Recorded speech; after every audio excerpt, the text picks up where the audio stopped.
Karjat superfast वेगवान शहराचं वेगवान न्यूज चॅनल। महेंद्र थोरवे आणि सुधाकर घारे यांच्यात झालेल्या मोठ्या राजकीय लढतीमध्ये महेंद्र थोरवे यांच्या बाजूने कौल लागला।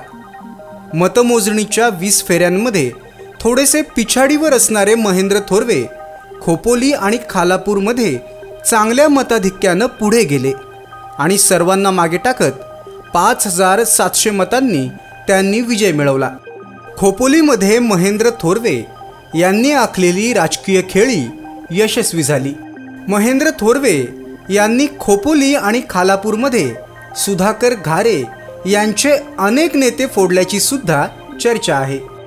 खोपोलीमध्ये बोगस मतदान झाल्याचा दावा सुधाकर घारे यांनी केला होता, त्यामुळे मतमोजणीच्या निकालावर त्यांनी असमाधानी असल्याची प्रतिक्रिया व्यक्त केली। निवडणूक आयोगाकडे 18 मतदान केंद्रांची पुन्हा मतमोजणी करण्याची मागणी सुधाकर घारे यांनी केली होती आणि ती मागणी निवडणूक आयोगाने मान्य सुद्धा केली। कोणत्या मतदान केंद्रांवरची मतमोजणी पुन्हा होणार आहे ते बघूयात।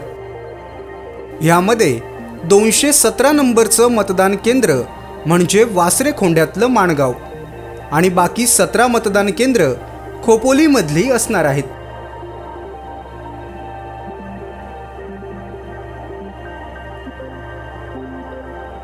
तालुक्यातल्या घडामोडींचे अपडेट सर्वात आधी मिळवा। कर्जत सुपरफास्ट चॅनलला सबस्क्राइब करायला विसरू नका।